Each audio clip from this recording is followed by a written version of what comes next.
Time for the rant. The rant. Hey. It's time to rant. Yes. What's up, Saint Steph?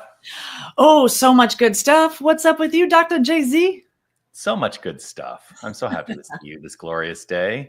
I'm excited to be here. The wake up this say thank you this morning was fired up and free. So that's how I'm today. I am fired up and free.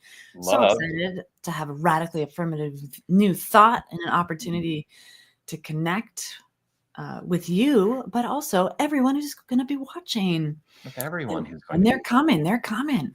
They are. Yes, they are. Look, yes. Anita's here. Good morning, Anita. Grateful Good to morning, see you. Anita. Hello.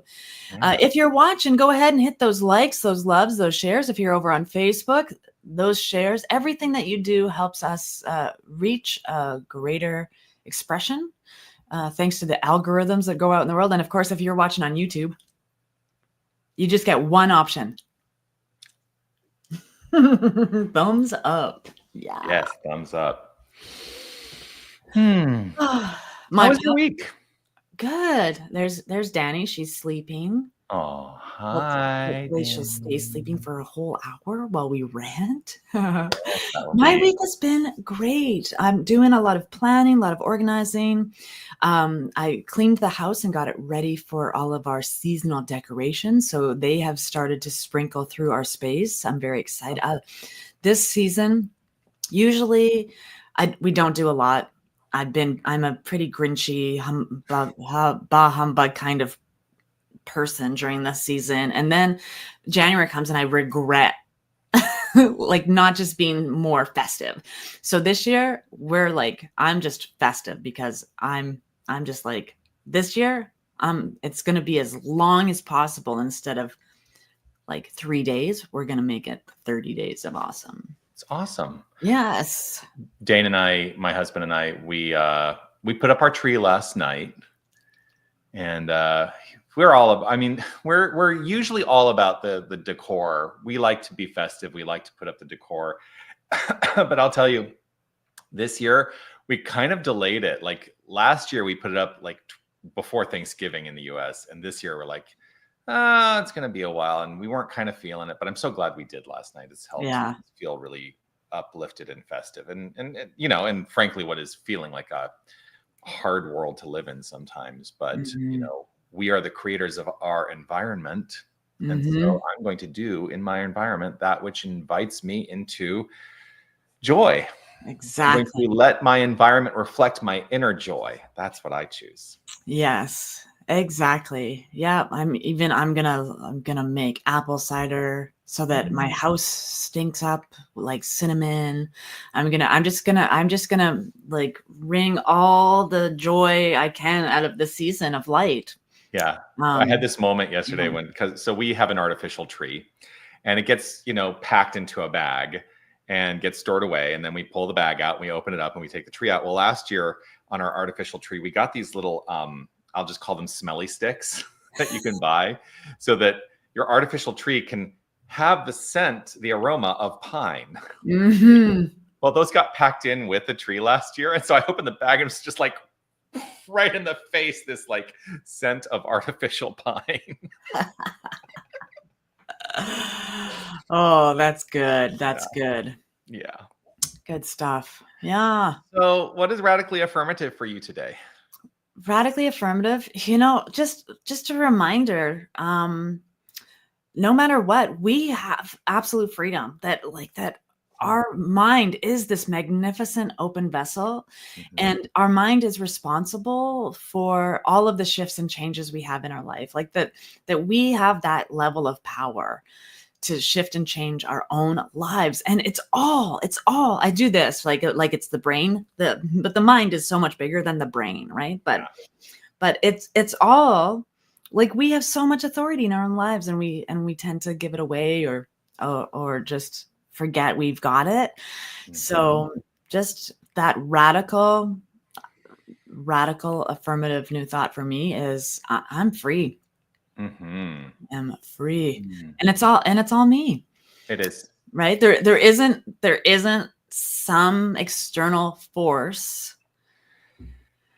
blocking my good. It is all any blockages I have in my way, I have placed there myself, and I am free to remove them just as easily as I place them there. Yeah. Yeah.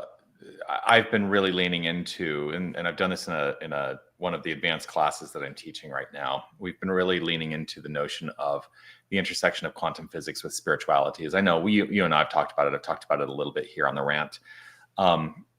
And there is an idea that here's the thing: if nothing exists except through the observer effect, like what I observe only comes into being because I observe it, which seems like counterintuitive, right? Like there's like, well, it must be there for me to observe, but my observation is the thing that makes it be there, right? So there's a paradox there a little bit. But it kind of makes me think, because you just said something that made me think about this. Yeah, you're the only person that exists. Think about that. Because everything that you experience is your observation. You have created it in your mind. You have created your relationship to this quantum field that is bringing all of it into expression. And so I don't even exist except as a figment of your magnificent mind. Well, my life is magnificent if it has created you. Whew. Well, I feel the You're same. Awesome. I feel the same, because I could very easily just turn that around and say, well, nothing exists except to the degree that I observe it. And so you don't exist except for me. And that, like, I'm always saying that, like, your mind is the most interesting mind on the planet. Why?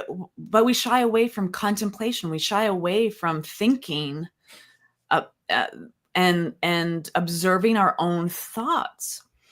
And the most important thing that you can do with your life is to know yourself. That's the most important thing you can do, is know yourself. And so be interested and intrigued by your thinking, by your actions, by your triggers. Be open to contemplating your own existence. Yeah. Didn't Socrates say that? Know thyself? Know thyself. Yeah.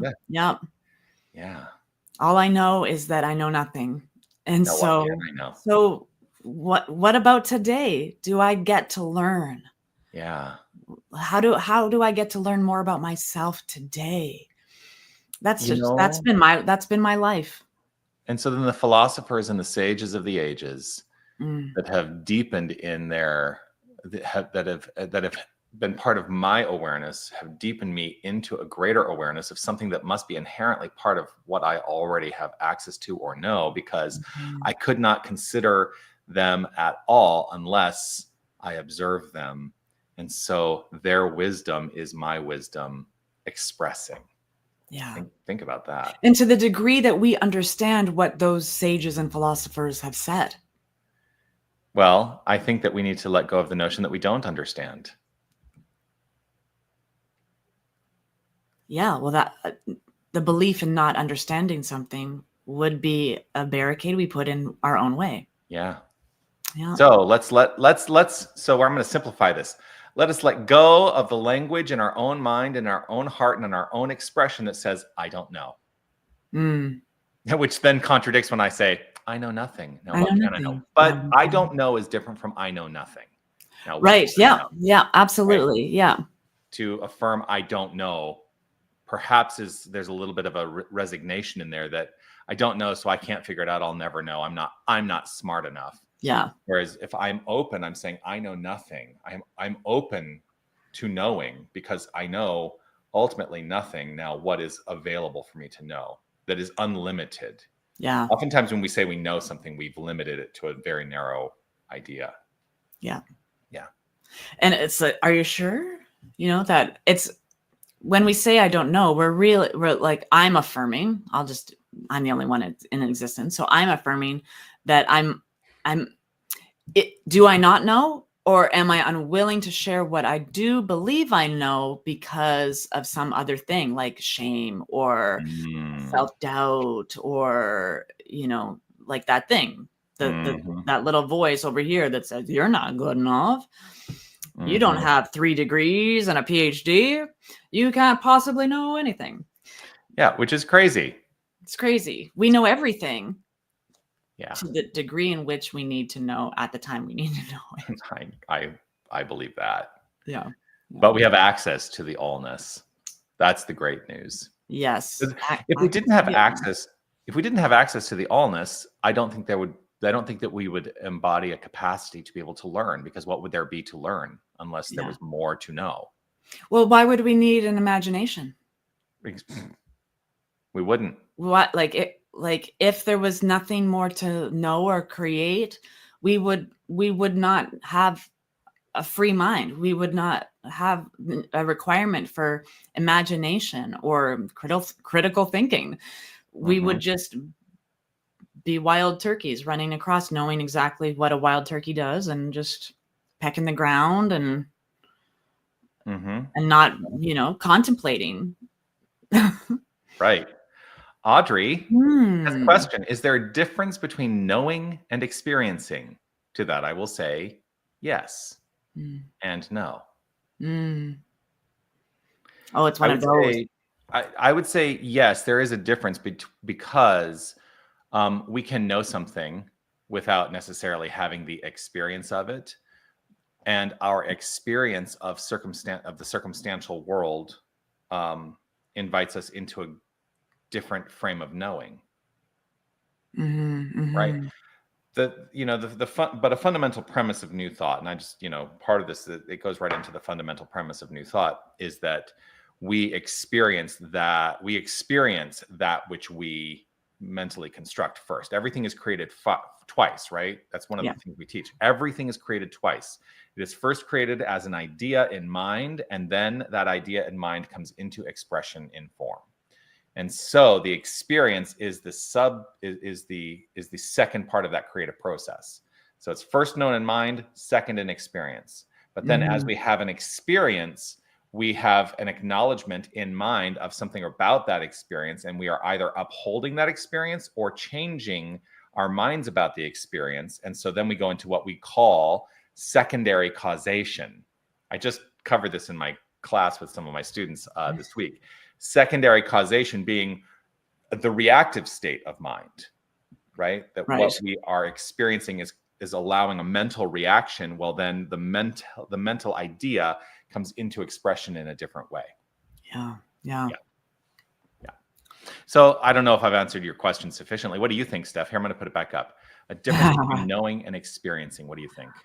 No, I agree. There is a difference as well as a similarity. I mean, unwavering faith is a knowingness Mm-hmm. in something that is unknowable. Mm-hmm. So when you know something, like when I just know something, it's a solid feeling inside of me Mm-hmm. that engages experiences I'm having in my life. Yeah. So there are um, reciprocity, I guess, reciprocal. Reciprocal. Mm-hmm. Yeah, but you can, yeah. Again, I can know something without a shadow of a doubt without experiencing that thing. Right. Well, and what a blessing that is. Right, right. Like my level of compassion is where it's at because others have shared their experience, not because I've experienced the thing itself. Right. You've just made me think about. I'm going to talk a little bit of Thomas Troward a little bit.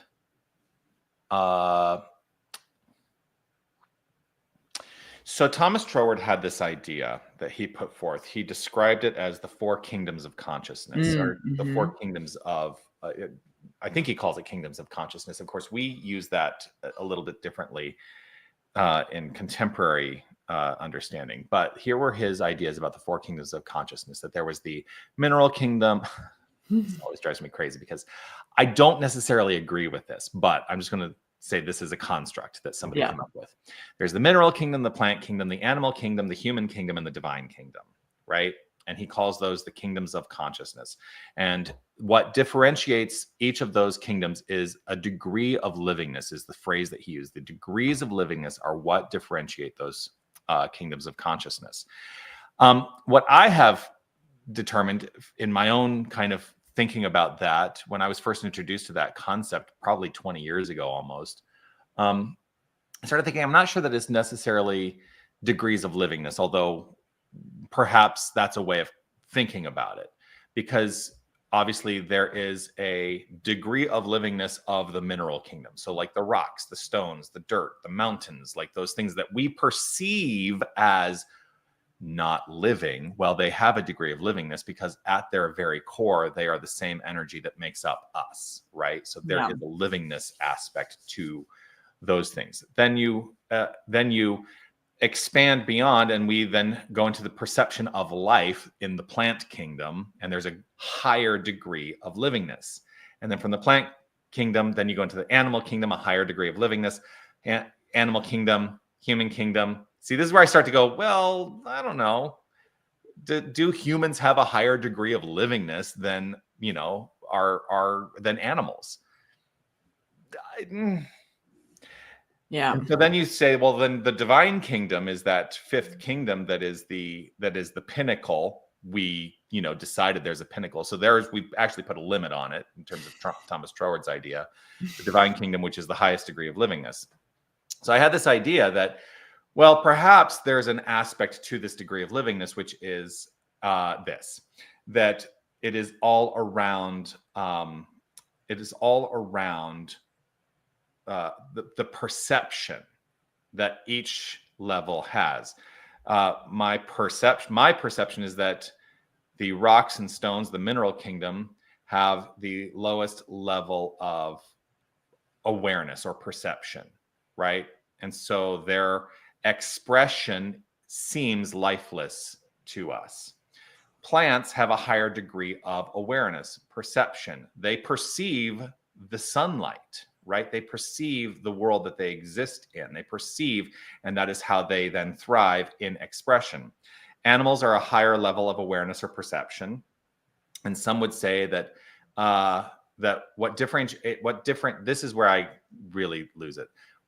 There are people who say that what differentiates the animal kingdom from the human kingdom is self-perception. And I totally disagree with that, because I think that animals have self-perception. I think they can perceive of themselves as expressions, right? In some manner. I may not be able to understand how they do it. And so then what I've said is that I think that the degree of difference is humanity. We may differentiate by saying that humanity has the perception of something beyond the self, a divine idea, right? And that our capacity to be able to consider that perception is what differentiates us from the animal kingdom. I don't know that that's true. Perhaps my little puppy Marcus has a perception of something beyond just himself and his experience, right? So the whole, where was I going with this? I think the whole point is that our experience is rooted in our awareness, in our perception.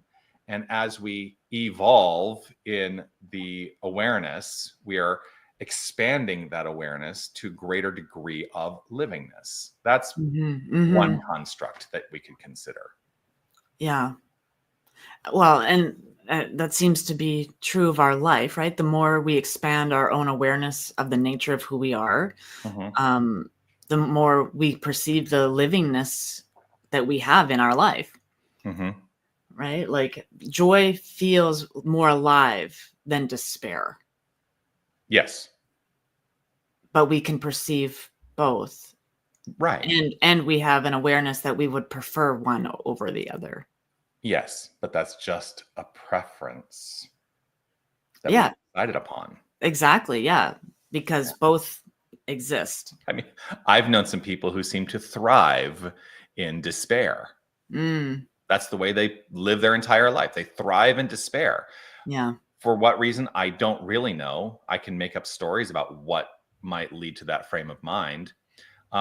For instance, I think some people thrive in despair because they get a reaction from people that is a reaction of sympathy, which then affects them by, they feel sympathy for me, and that actually creates a dopamine hit chemically. And you're like, I get something out of expressing my life from the point of view of despair because people feel sympathy for me, and so I'm going to keep doing that.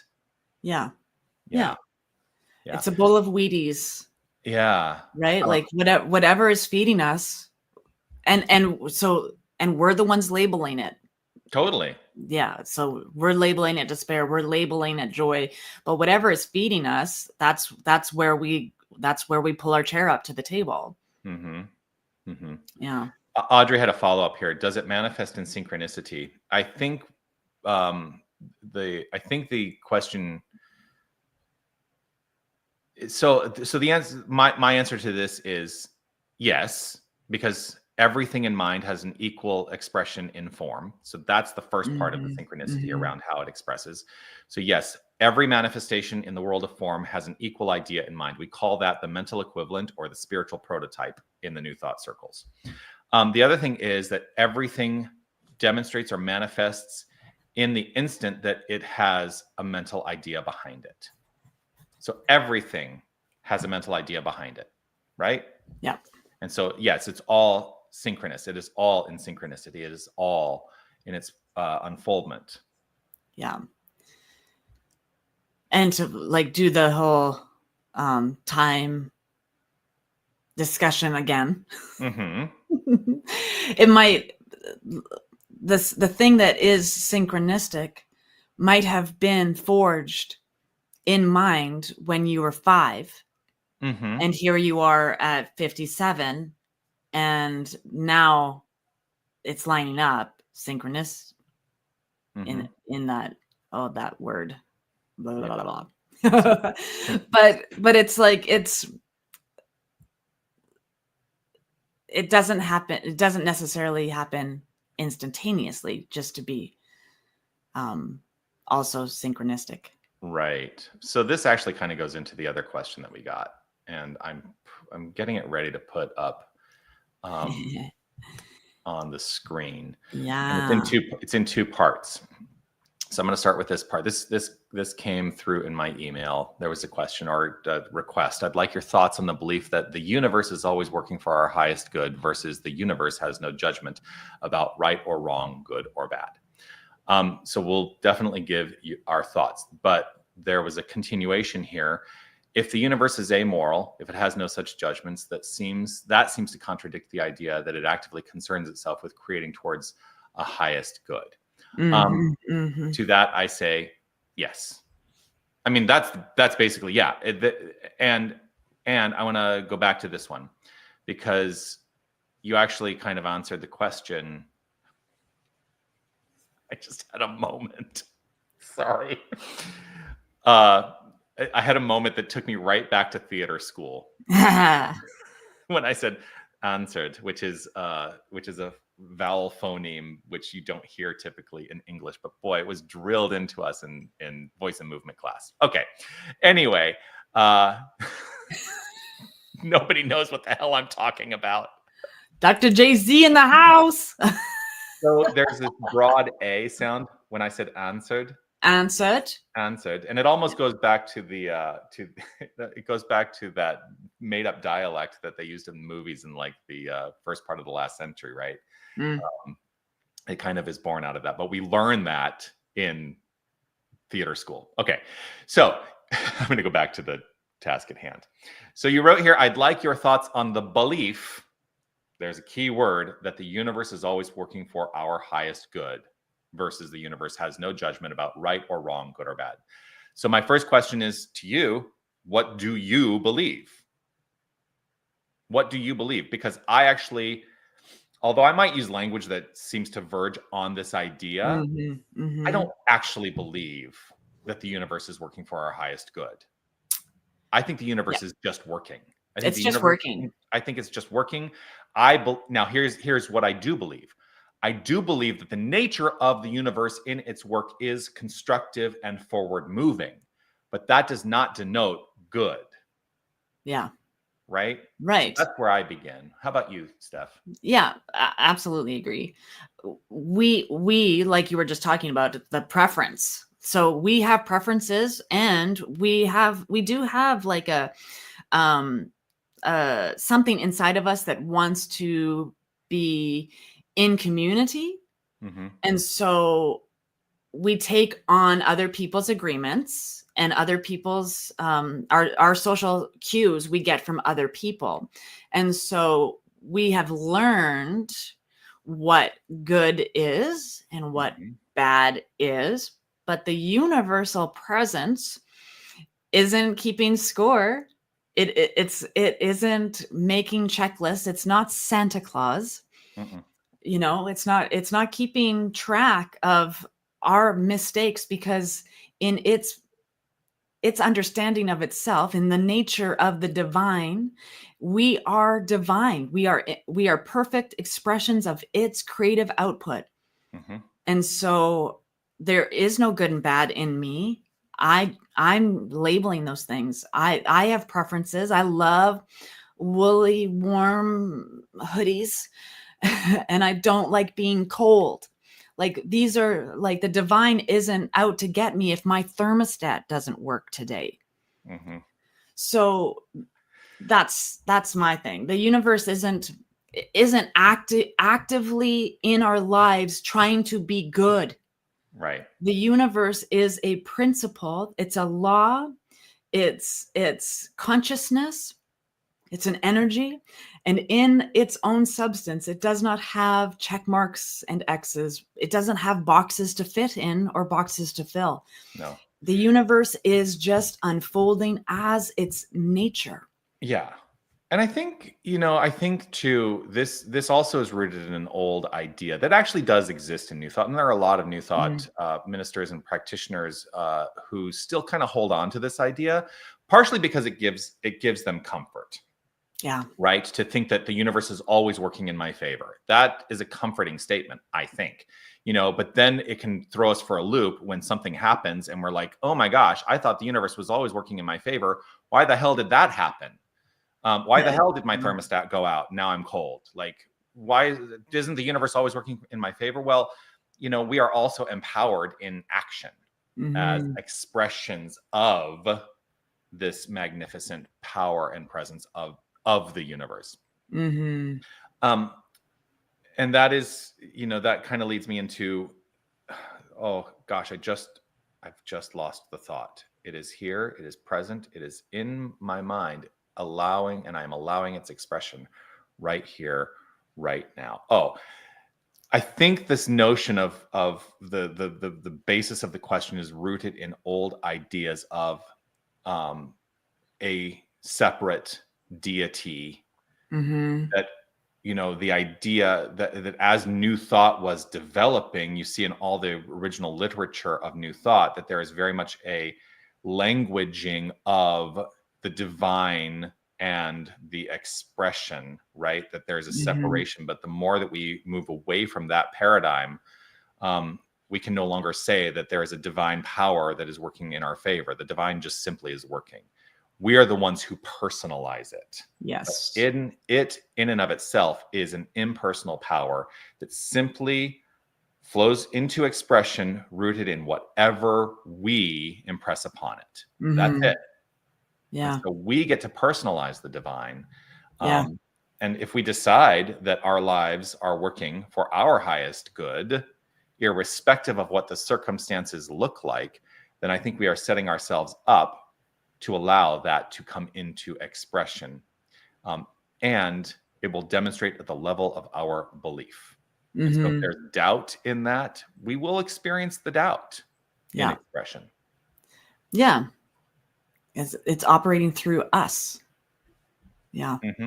Who was it? Emerson? Like the conspiring for our greatest good? Is it Emerson who said that? Yeah, I think it is Emerson. The universe is always conspiring for our highest good. I don't have Emerson right here, but I'm going to go find it. I know. Shocker. Your mother's going to be so disappointed. Yeah. Great. Greg's got a good comment here. The universe is rooting for you if you are. Yeah. Yeah, absolutely. Yeah. Yeah, absolutely. And that's why, right? That's why we're responsible for keeping this clean, this vessel, this tool. Like, we are the inlet and the outlet of this creative force, this source of all things. We are We are just a piece of it inside of this whole, and we are whole in ourselves. So what you believe about yourself is exactly what the divine is thinking about you. Because there is no separation from your mind and the mind of the divine. Because you are the divine. You are the divine. Yeah. I say this all the time. I think about the audacity. I love Linda Martella Whitsitt's book, Divine Audacity. Mm-hmm. It's based on, it's like a modernized version of Charles Fillmore's 12 Powers. Mm-hmm. And Charles, I just think about the audacity of Charles Fillmore in the late 1800s, early 1900s, standing on a corner and saying, I am God. Because that's what he was bringing forth into his ministry, that belief. He was. I don't know that he was necessarily that bold, him in particular. I like to think so. He was on the verge, though, because, I always go to that quote where he talks about, we speak of God in the third person, and then we speak of God in the second person. And he says, in our present incarnation, we are speaking of God in the second person. You are the power, you are the presence. And then he said this, the day is coming when we shall speak of God in the first person because we shall have displaced all consciousness of separation. Mm-hmm. And that is to say, he was saying, in that statement, I am God, but he was like, the day is coming when we'll say that. Yeah. He wasn't willing to necessarily say the day is here. I'm willing to say the day is here.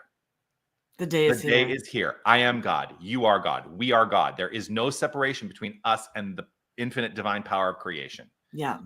And we are its own evidence. Yes. Of its existence. Yes. We are that. We are that. Yes. Yeah. See, fired up. Oh, fired up and free today. Yes. Right. Yeah. Absolutely. Yeah. Yeah. I hope the person who put that question is watching. Is there more? That was so I put up everything that was sent to me. Yeah. Yeah. Have we sufficient? I mean, I know who it is, but I don't want to necessarily, unless they're willing to put it out there themselves to say, oh, I was the one who asked that question. Is there more? Did we cover it? Did we cover it? And if you want to send me a private text message to say thank you, yes, you have covered it. If you don't want to put it into the comments, that's okay too. You know how to get in touch with me. Yes, yes. Yeah. Tasty. Mm-hmm. Mm-hmm. Anything else? Anybody? Like, we've got some folks watching. Mm-hmm. Any other thoughts? What do you want to say? What do you want to know about? We've got some likes. We've got some loves. Always love that. Yeah. Thank you, Jerry, Marana, Lisa, for those loves, and Kristen and Audrey and Steph for the likes. Appreciate it. Yeah. Yeah. Yeah. Okay. Well, is it time to flip open a book or roll some dice? We could do that. How about a book today? We did the dice last week. How about a book today? Yeah. Actually, do you have a book? I have one of my favorites. Okay, yeah, let's hear it. What's your favorite? Oh, yeah, I've got that book. I love this book. Yeah. The Power of Decision by Raymond Trump. Mine's right here. Yes, and I always tell people, if you are new to the New Thought philosophy, this is the first book I think everyone should read. Yeah. Yes. I'm just opening randomly. Okay. I'm on page 37. And there's this. So because this is my book that I've used for class and for teaching, and also this is the book that I used this is the book that I used when I originally studied this book and took the class on this book. And I know that because I have a little P-Touch label there, which is how I labeled all of my books for class when I was a student in this philosophy. Oh, wow. So he wrote this. This is what I highlighted on page 37. When you really know what your inside world is, when you really know that your inside world is cause to your outside world, and that you have full control over your consciousness of cause, you have true freedom of both thought and action. You think what you want, and you want what you think. It's right in the middle of the page there. Yeah. I almost feel like nothing more needs to be said about that. It's kind of what we've been talking about. So how perfect. How perfect is that? I'm like, that's exactly what we've been talking about. And this is how the universe conspires for our good. Because right? we've Like decided, if we want to be, if we want to get into that, this is how the universe would conspire to our good, that it was so easy to just pull something. I mean, that's divinely timed and perfectly placed wisdom in a topic we've already been talking about.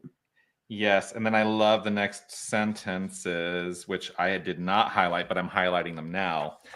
The world conforms to original thinkers. They never conform to it. Think about that. How much do we choose to conform to the circumstances of the world and let them decide, let the circumstances decide through our relationship to them, our joy, our happiness, our good? Yeah. You know, well, because we're a society of conformers, right? Yeah. And like I said, you know, we're making societal agreements to conform. Yeah. Our education system, our governance, like we are as a human species taught to conform. And the greatest minds on this planet are those who are like, why are you conforming? There's something better out here, being free and limitless. Be limitless in your thinking, be limitless in your creation. Well, and the original thinkers of the ages were oftentimes ridiculed and thought to be heretics and burned at the stake. Burned at the stake. You know, I mean, from Jesus to Galileo to you name it, those who were thinking differently were ridiculed. Yeah, they were ridiculed. Yeah, right. And we need to normalize imagination. We like normalize these beautiful things that are, yeah. So I have received a text message from the person. And it's funny that you have acknowledged this, because this is actually where I was about to go. And it is related then to the quote that I just read. I'm going to go ahead and put it into the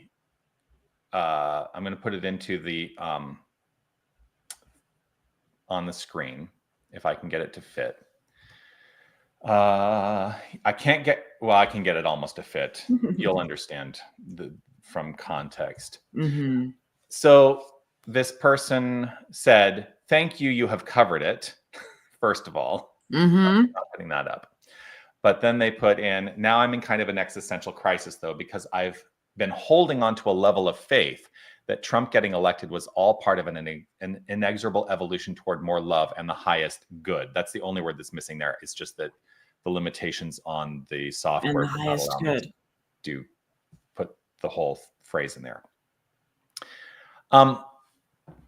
So I would let go of the notion that Trump's election has anything to do with the nature of the universe, other than it is a reflection of how we are going to choose to move forward.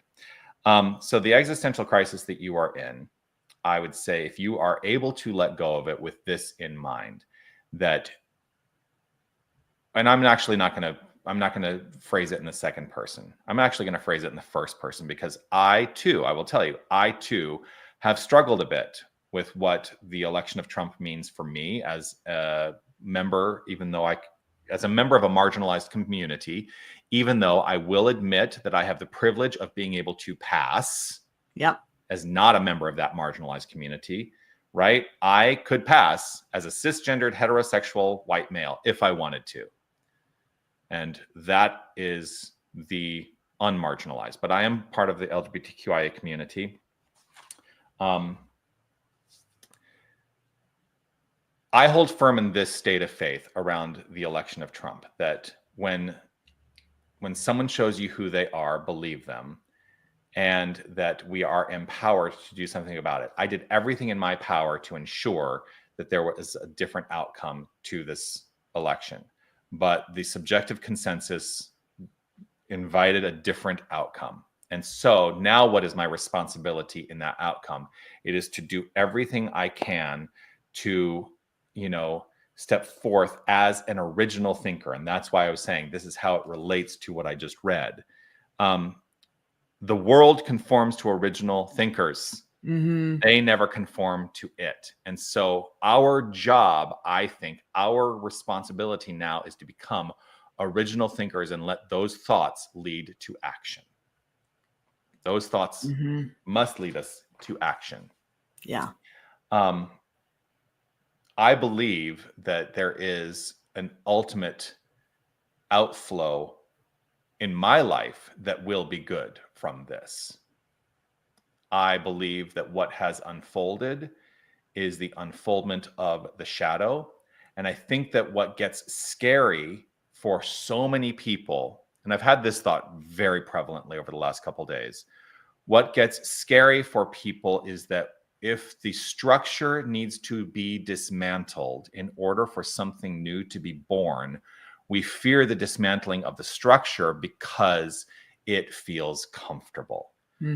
But I think that perhaps the best outcome for me, in my experience, is dismantle the whole thing, burn it all to the ground, and allow something new to be born and rise from the ashes.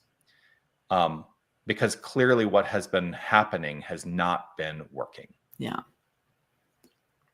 That's where I am. Yeah. You can't heal cancer with more cancer. No, you can't. Right? So.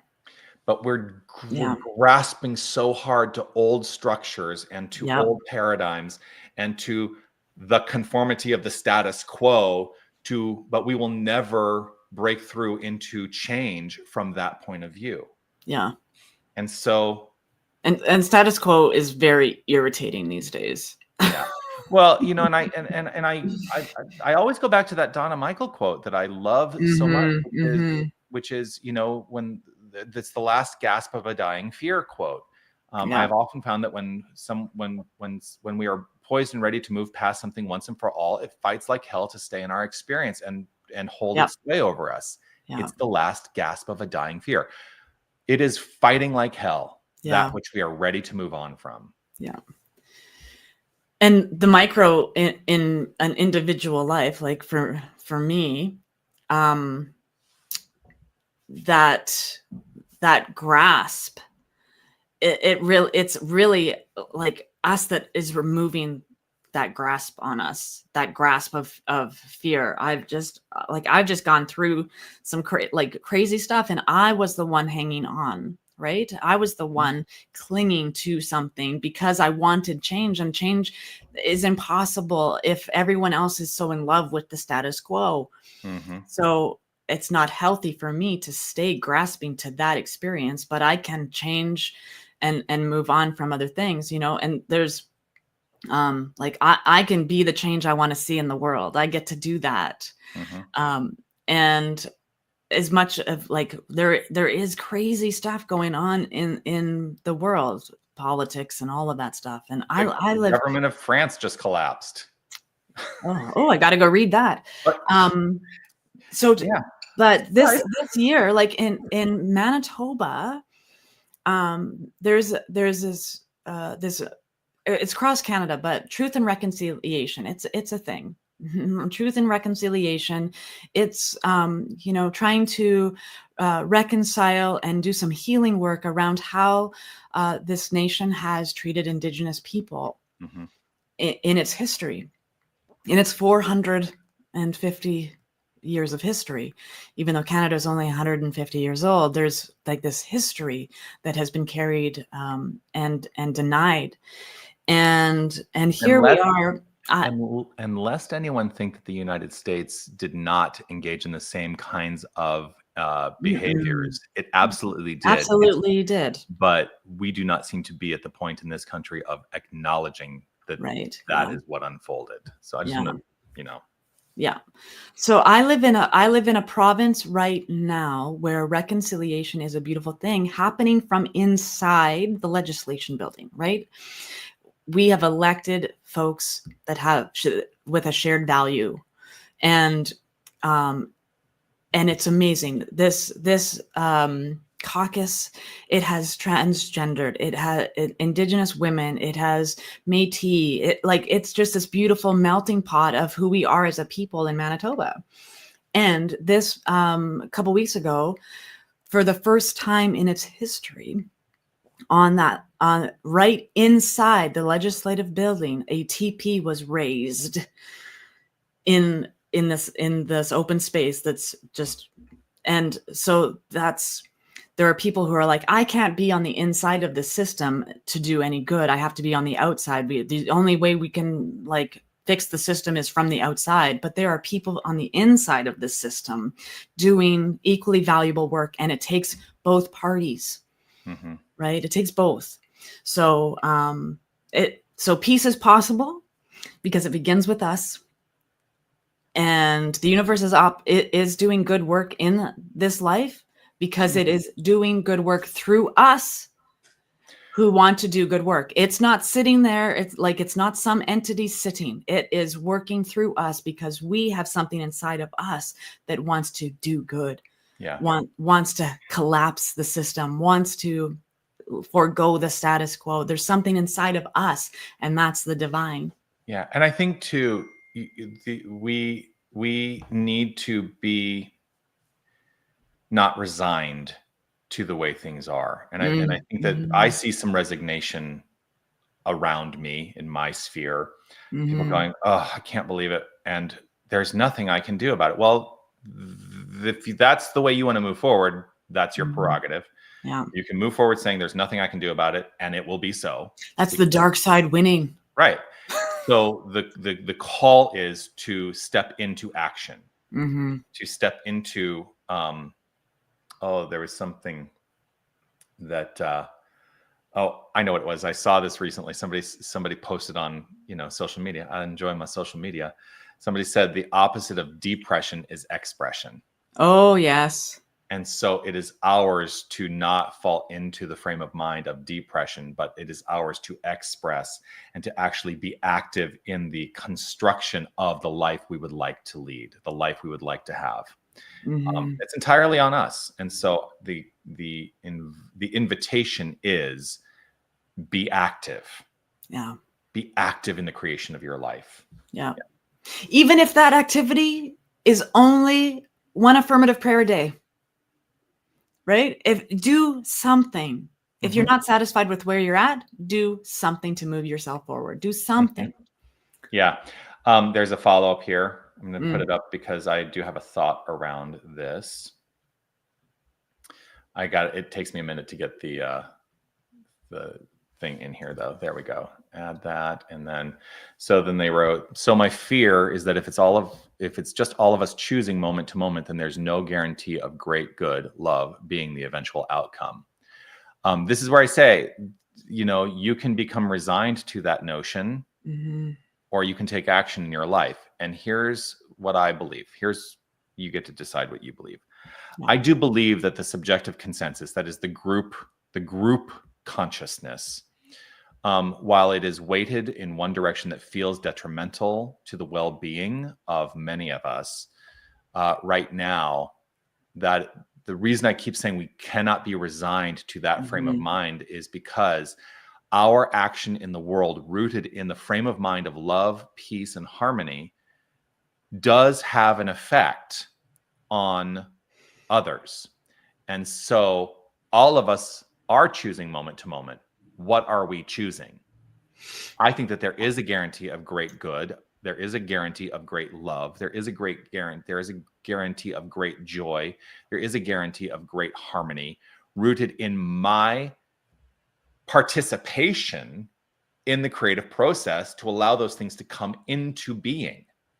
And as I often say, the more I am engaged in that in my own life, the more that frame of mind will be met in equal measure by other people. And many people are going to start saying, oh, I'll have what they're having, right? I always love the when Harry met Sally moment. I'll have what they're having. Yeah. We get to decide our relationship to the circumstances we live in. Are you going to be resigned to, Yeah. to what feels detrimental, or are we going to step into the activity of being pure light and love, which is the call? Yeah. That's what I choose. And I think a lot of despair and depression comes from when we're trying to change the whole instead of the individual. I create suffering in my own life because I'm trying to control something out there. It's not my responsibility to create a loving world. It's my responsibility to create a loving life within me, so that love has a healthy environment to live and to express itself through that which I am. And when I think about how little I can actually do out there in the world as one person, that feels heavy. Put that down. It's not your responsibility to heal the whole world. It's our responsibility to take care of ourselves. And when we do that well, we have more energy to care for our friends and our family. And when we do that well, it's a ripple effect out into the whole. So there are more people today doing random acts of loving kindness than there are people doing violent acts. It is guaranteed. We see those more often because if it bleeds, it leads. And there's so much love in this world. There is so much helping in this world. We wouldn't have had the things like during slavery. We wouldn't have underground railroads if there wasn't more people being loving. Every war is won because of that which is the underlying love and compassion of the people in the situation. We are not responsible for the whole. We are responsible for the wholeness that is within us and what is ours to do. I'm not going to change Mr. Trump's mind. It's not my responsibility to do that. It's how I engage. It's how I show up. It's what I bring to the table. And all of those statements started with I. There's another thing to consider too. And that is, you're right. I love the notion of if it bleeds, it leads, right? Because that is what is pushed forth in media. That is what, if you're engaged in paying attention to media, sensationalism is going to take over a lot of it. And what I always fall back into is this, that irrespective of what it looks like, because we see it in the media all the time, all the deleterious actions, all of the challenge, all of the way things seem to be falling apart. What I am emboldened into remembering all the time is this: in the grand scheme of humanity, in expression on this earth, we are actually in the most peaceful time that has ever been experienced. It may not feel like that because we keep exposing ourselves in many ways to the information that seems to contradict that. But the truth is, there are 8.5 billion people on this planet, and we are actually in the most peaceful time that has ever been experienced. Yeah. And so, I hold firm that actually gives me great faith in how we will continue to proceed. Yeah. We can get lost in the details of the challenge, or we can, decide on something else. What decision are you making today? Yep. My biggest decision is what's for dinner. So it's going to be a good day. I'm debating whether I have another dinner of, turkey leftovers from Thanksgiving. Oh my goodness. Yeah. Yeah. Mine might be takeout pizza. I did that on Wednesday night because Dane was out of town.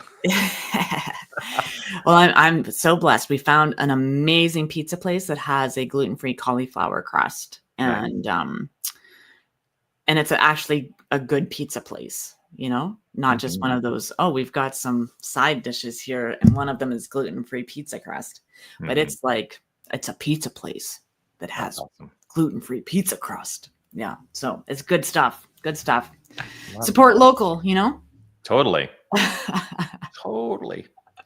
So I think here's the thing that I want to kind of wrap up today by saying, work in the direction of not resigning let's work in the direction of not resigning ourselves to that which feels detrimental, because nothing is detrimental. It only becomes detrimental in its expression if we hold on to the idea in our own mind, and then it will create detrimental experiences in our lives. And so I am holding firm in my state of faith that love always prevails. That's my decision. Yeah. I'm holding firm in my state of faith that joy and happiness always prevails. I'm holding firm in my faith that the good will always rise, because that is what I have decided is true for me. Let us perhaps consider that taking on that frame of mind for ourselves is what actually tips the subjective consensus. All it takes is 51%. That's all it takes. Yeah. 51% to tip the subjective consensus into a new direction. And all that seems to be a challenge will be washed away. That's what I hold on to. Yeah. We're looking for our 1000th monkey. That's it. The song "Love Is My Decision" popped up when you were saying that, because love is my decision. I'll leave everybody with one of my favorite quotes from the Exotic Marigold Hotel. It will all be okay in the end. If it's not okay, it's not the end. Yeah. Right? That's it. I'm going to see. Hold on, because now that you've brought it up, I want to see if I can find it. There we go. I'm going to open that. And I think that we could perhaps just allow ourselves to enjoy, once it's processed, this song.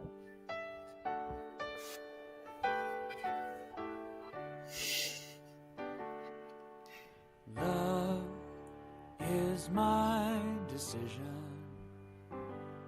It's up to me to give of my heart. Love is my decision.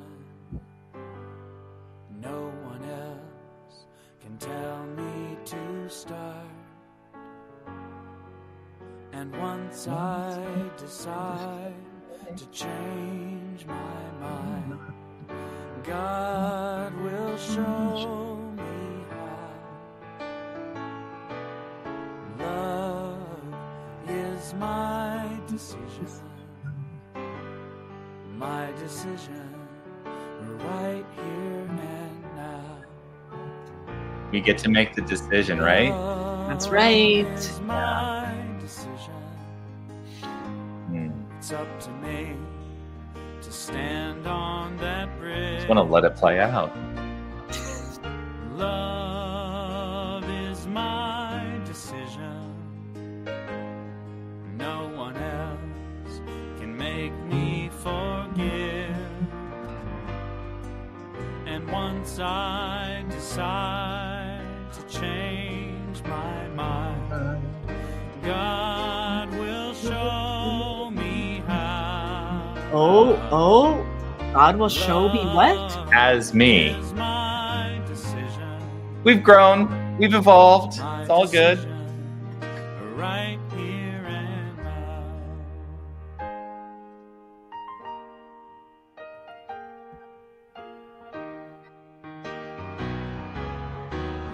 Love is my decision. It's going to keep going. It goes on forever. It does. It's a long song. It's a long song. But I'm good with it. Love is my decision. Oh, Sharon. Yeah. We go live, Sharon, at 9:30 Pacific. So it's 10:30 in Arizona when we go live right now. Once I decide to change my mind, God will show me how. I always say love will show me how. They're synonyms. Love is my decision right here and now. Oh, and another key change. Oh my God. Okay. Enough. It's after 12:30. Oh my gosh. It does go on. It goes on. It's like a 6 or 7 minute song. Yeah. It's crazy. But there we are. There All right. we are. Well, friends, we've gone over an hour. We have. And so yes, we're gonna head off. We're gonna head off into our days. Thanks everybody for being here. Yeah, Sharon, I hope you heard my answer. Yes, we Steph and I go live every Friday at 9:30 a.m. Pacific, 11:30 Central. Right now in Tucson, we go live at 10:30, but when daylight savings time happens, it'll actually be at 9:30 because that's what happens. All right. Here we are. Okay, bye everybody. Bye everybody. Have an amazing week. We'll see you next week. Bye.